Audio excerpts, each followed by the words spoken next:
Good morning friends. आपका अपना YouTube channel S Malik GS centre में आप सभी का एक बार फिर से स्वागत।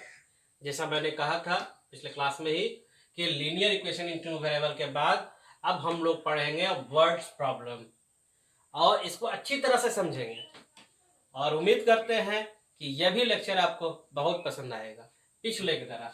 चलिए प्रॉब्लम को सॉल्यूशन करते हैं। The difference between the two number is 26। पढ़िए क्वेश्चन क्या कह रहा है। The difference between the two number is 26। One number is 3 times the other, find the. इसको अगर हम हिंदी में समझे, दो संख्याओं का अंतर 26 है, एक नंबर जो है दूसरे का 3 गुना है, तो वह संख्या ज्ञात करना है। तो सबसे पहले आप क्या करेंगे, लिखेंगे कि नंबर को हम लोग चूंकि टू वेरिएबल पढ़ा लीनियर इक्वेशन में, तो सबसे पहले इसको लिखेंगे let the two numbers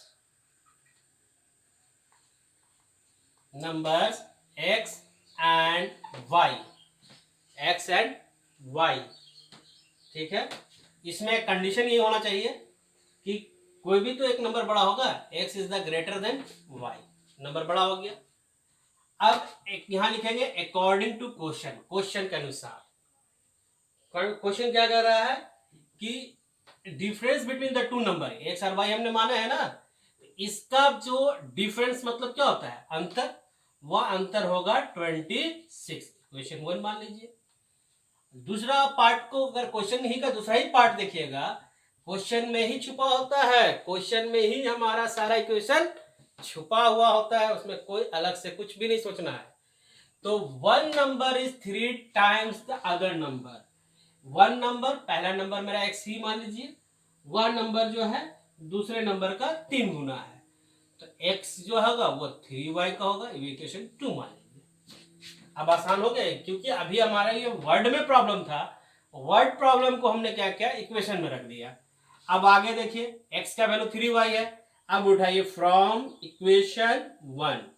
equation 1 क्या है, x minus Y equal to 26। x का वैल्यू के जगह पुट कीजिए 3y, क्योंकि x का वैल्यू ही हमारा 3y है। इक्वेशन 2 में ये पुट कर दिए y इक्वल टू 26। यहां आप लिखिएगा x इक्वल टू 3y मैंने पुट किया है। अब सॉल्यूशन कीजिएगा इसको, तो 2y इक्वल टू 26, y का वैल्यू कितना मिल गया, 13। क्लियर। इसी तरह से आप कोई भी इक्वेशन निकालिए, ले लीजिए, जैसे फ्रॉम इक्वेशन आप 2 ले लीजिएगा, तो x equal to 3y, x का वैल्यू अपनी जगह पर 3 को आप 3 से मल्टीप्लाई कीजिएगा, तो x का वैल्यू कितना आ गया, 39। क्या हमारे आंसर सही है, तो इसका भी वेरीफाई होता है। तो हम आज वेरीफाई भी देखेंगे, वेरीफाई कैसे होता है। देखिए इक्वेशन 2 उठाइए, x equal to 3y, x का वैल्यू आपने कितना फाइंड आउट किया, 39, y का वैल्यू आपने कितना किया, 13, 13 3 जा 39, 39 दोनों इक्वेशन बराबर हो गया, इसीलिए इसको इक्वेशन कहते हैं कि दोनों इक्विवेलेंट होगा। उसी तरह से x का वैल्यू आपका कितना है, 39 पुट कीजिए, y का वैल्यू 13 पुट कीजिए, 39 में 13 माइनस करेंगे तो 26 आएगा। तो इसका मतलब ये भी सॉल्यूशन मेरा सही है। अब हम दूसरा क्वेश्चन को जरा ध्यान से देखिए। दूसरा जो है वो क्या कह रहा है कि larger to supplementary angle exist the smaller by 18 degree, find them. अब यहां पर हम लोगों को क्या करना है, देख लें हम क्वेश्चन को अच्छी तरह से समझिए। क्वेश्चन अगर आप समझ गए तो सॉल्यूशन आपका चुटकियों में होगा। देखिए क्वेश्चन हमसे क्या कह रहा है, to supplementary angle. Supplementary angle किसको कहते हैं, सप्लीमेंट्री एंगल उसे कहा जाता है जिसमें दो एंगल का जोड़ जो है वो 180 होगा। a plus B equal to कितने होंगे, 180 डिग्री, दो एंगल का। और ये हो गया सप्लीमेंट्री, ठीक है, सप्लीमेंट्री का कंडीशन कि दो एंगल का जोड़ कितना होगा, 180 होगा। लेकिन जब दो एंगल का जोड़ अगर 90 डिग्री आ गया तो ये हो गया कंप्लीमेंट्री एंगल।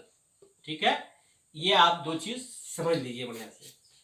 तो क्वेश्चन में ही एक इक्वेशन बन गया क्वेश्चन नंबर 2 में कि large number of two supplementary angle exceeds the smallest लर बाय 18 डिग्री।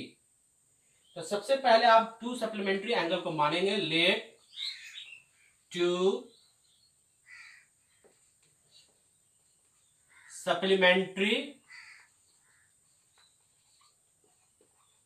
एंगल्स बी, वो एंगल एक्स एंड वाई को माने, जिसमें कोई भी एक एंगल जो है वो एक्स या वाई में वो बड़ा है कंडीशन होना चाहिए।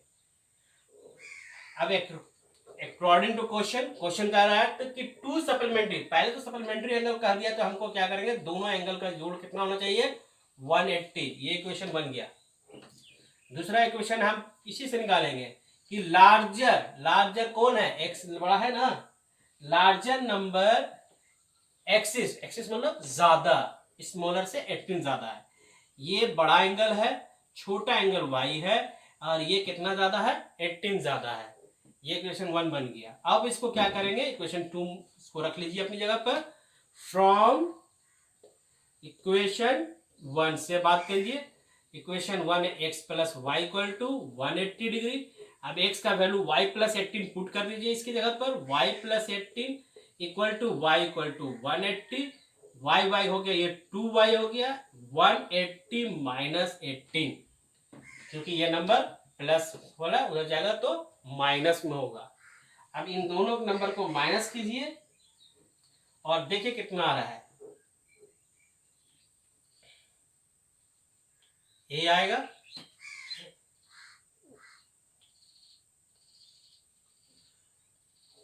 2y इक्वल टू 2 से ये कैंसिलेशन हो गया।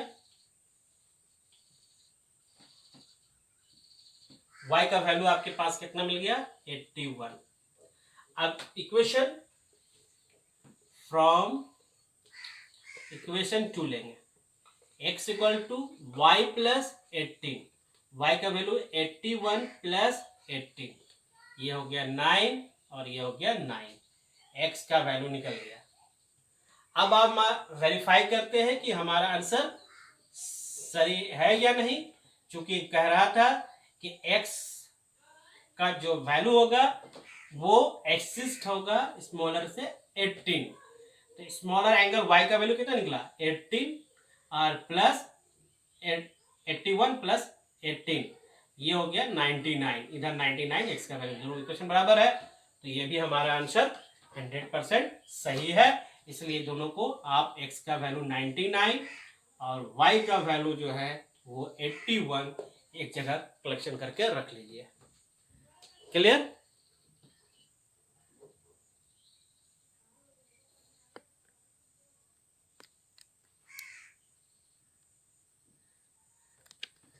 अब हम क्वेश्चन नंबर 3 की ओर बढ़ रहे हैं।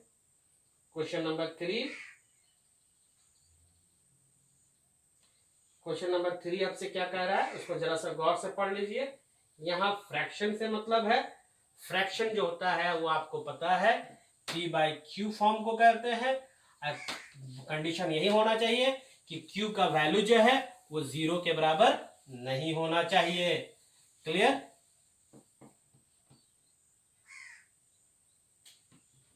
देखिए, आपको पता है फ्रैक्शन किसको कहते हैं। फ्रैक्शन में न्यूमरेटर ऊपर वाले को कहते हैं, डिनोमिनेटर नीचे वाले को कहते हैं। इसमें कंडीशन होना चाहिए q का वैल्यू कभी भी 0 नहीं होगा। अगर 0 होगा तो वो फ्रैक्शन फॉर्म में नहीं लिखाएगा। क्लियर? आगे बढ़ते हैं। क्वेश्चन के अनुसार फ्रैक्शन, तो आप सबसे पहले फ्रैक्शन को मानेंगे। Let the fraction equal to x/y। अब आप इसका मतलब हो गया ये न्यूमरेटर है और नीचे वाला न्यूमरेटर है। अकॉर्डिंग टू क्वेश्चन हमसे क्या कह रहा है इस पे गौर कीजिए और ध्यान से देखिए कि फ्रैक्शन 9/11 हो जा रहा है। कब हो रहा है? जब 2 added both numerator and denominator. हमारा ये न्यूमरेटर है, ये डिनोमिनेटर है, इन दोनों में अगर हम 2 ऐड कर दें, x और y प्लस भी 2 इक्वल टू तब 9/11 होगा। क्लियर।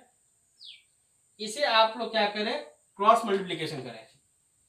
ठीक है, 11x plus 22 9y plus 18 cross multiplication ये होगा। 9 को इससे मल्टीप्लाई करेंगे 9y, 9 2 जा 18, 11 को x में 11x 11 2।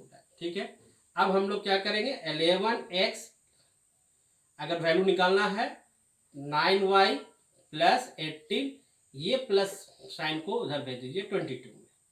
11x equal to 9y minus, अब इसे आप माइनस करेंगे तो 4y होगा। क्लियर।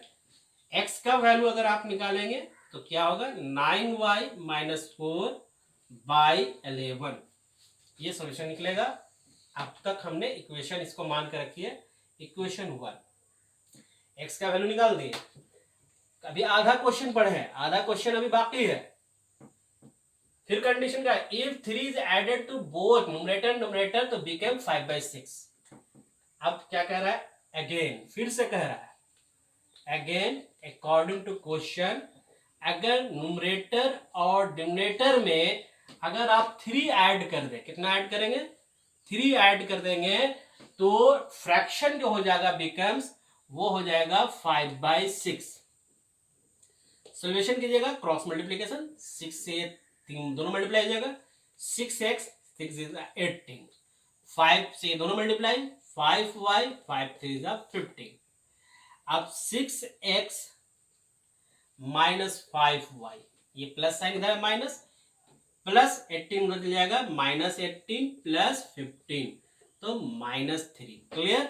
अब इसे आप आगे सॉल्यूशन कीजिएगा तो 6x minus 5y equal to -3 निकलेगा। x का वैल्यू आपने यहाँ निकाल रखे हैं, वो इसमें सॉल्यूशन कर लीजिए ताकि दोनों एक वेरिएबल हो जाए। x 6 बाहर होगा, x के जगह पर आप पुट करेंगे 9y minus 4/11 minus 5y equal to -3। अब इसमें आगे सॉल्यूशन कीजिएगा तो 6 9 जा 54y और 6 4 जा 24 बाई 11। अगर आप एलसीएम लेना चाहें तो यहाँ एलसीएम ले सकते हैं, 11 हो गया एलसीएम, 11 को 5 से मल्टीप्लाई कीजिएगा तो 55y इक्वल टू -3। आगे सॉल्व करेंगे तो ये देखिए, यह नंबर और ये नंबर, ये प्लस है ये माइनस में है, दोनों सेम y है तो प्लस माइनस माइनस, यानी ये हो गया -y 24। अब 11 को 3 से मल्टीप्लाई कीजिएगा तो -33। क्लियर। अब आगे हम यहां देखते हैं। क्लियर। -y -24 इक्वल टू -33, यही हमारे पास है। अब इसको आगे सॉल्यूशन कीजिएगा तो -y -33 -24, सॉल्यूशन करने के बाद क्या आएगा, 7 और 5, माइनस में माइनस y का वैल्यू निकलेगा, माइनस माइनस कैंसलेशन, y का वैल्यू हो गया 57, y का वैल्यू 57।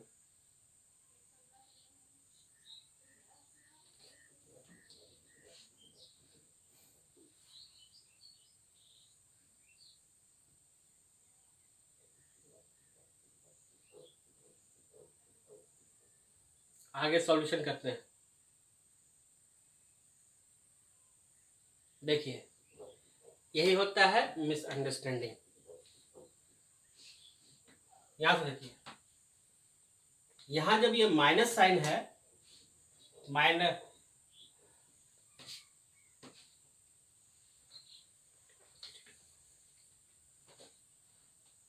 ये आपका वैल्यू अभी तक आ गया यहां तक -y इक्वल टू -33, और ये वैल्यू जो -24 देख रहे हैं वो उस तरफ जाएगा तो +24 होगा। क्लियर। 23 में से 33 में से 24 माइनस करेंगे। क्लियर। तो 33 में से में से 24 आप माइनस करेंगे तो रिजल्ट 9 बचेगा, रिजल्ट 9 बचेगा।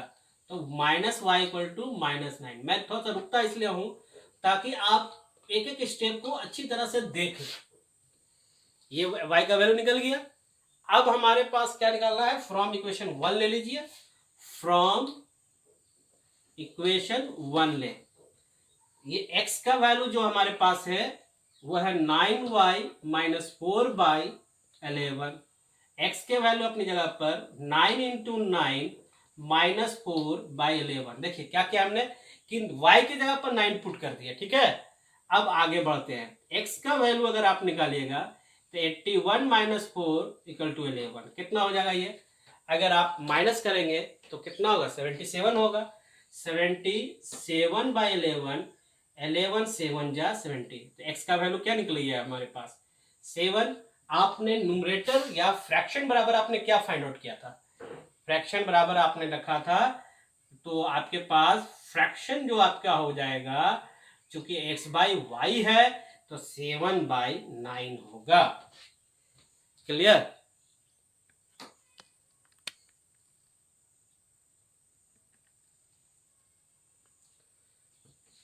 बहुत अच्छा, आप लोग समझ रहे हैं।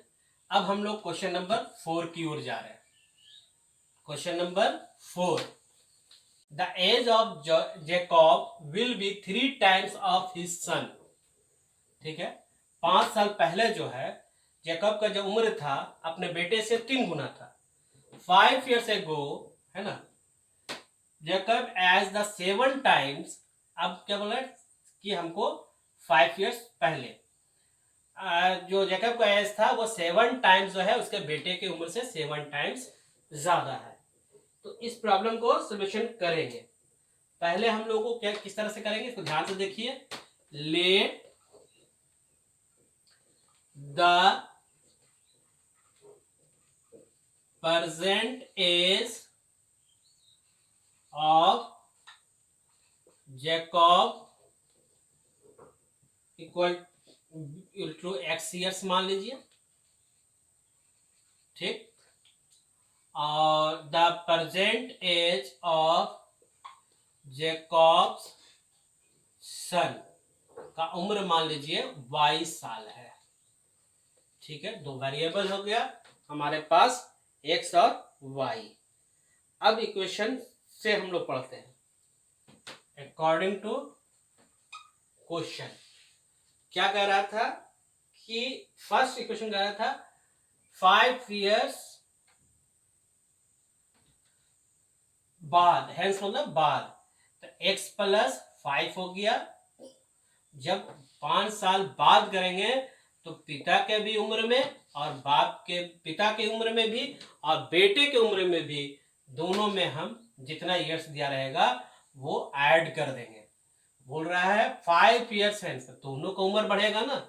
अगर मान लीजिए मेरी उम्र अभी 10 साल है और मेरे पिता की उम्र अगर 35 वर्ष है, तो 5 साल बाद मेरी भी उम्र 10 से 15 होगा और पिता का भी उम्र जो है 35 से 40 वर्ष होगा। तो दोनों में ऐड कर दिए। अब क्या, विल बी 3 times, ठीक है। ये तो फादर है और ये कौन है, सन।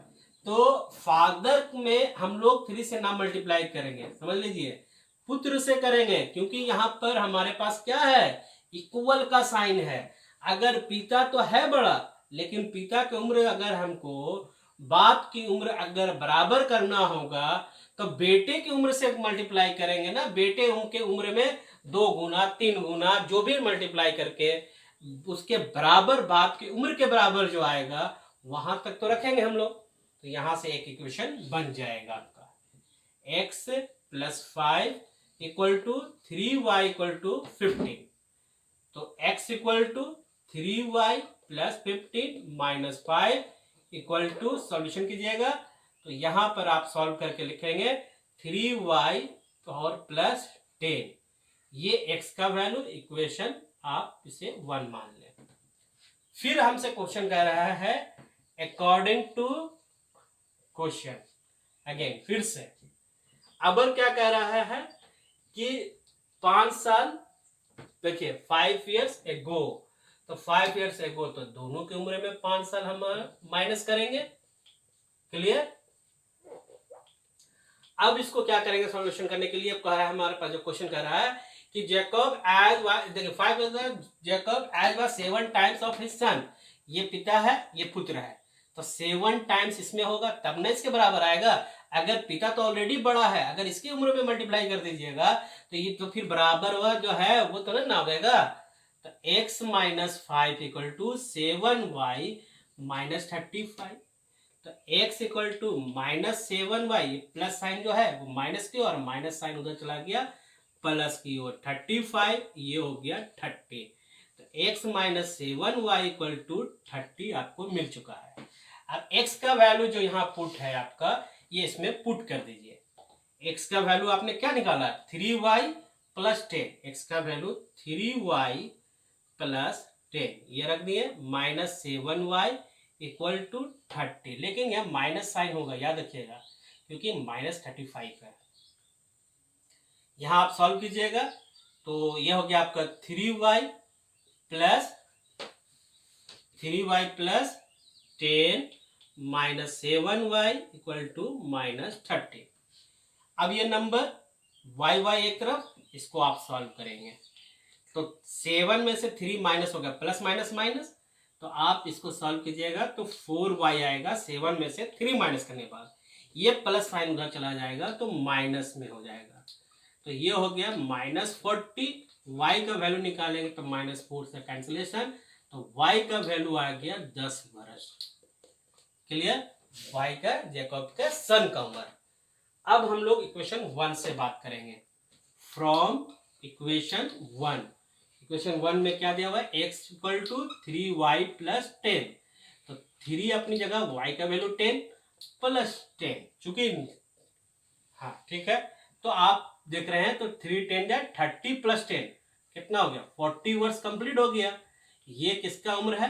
जैकब्स का उम्र है। अब इन दोनों को इक्वेशन को आप रख सकते हैं।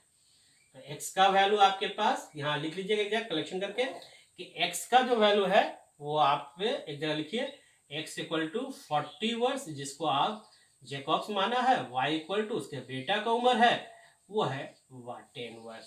इसी तरह से हम लोग प्रॉब्लम बनाएंगे और आगे भी आने वाले दिनों में अभी लीनियर इक्वेशन इन 2 वेरिएबल का वर्ड्स प्रॉब्लम और भी बनाएंगे, 2-4 और मेथड तरीके का बताएंगे, स्टेप जो आपको आने वाले 2021 के बोर्ड में आसान हो जाए और आप अधिक से अधिक मार्क्स लाए।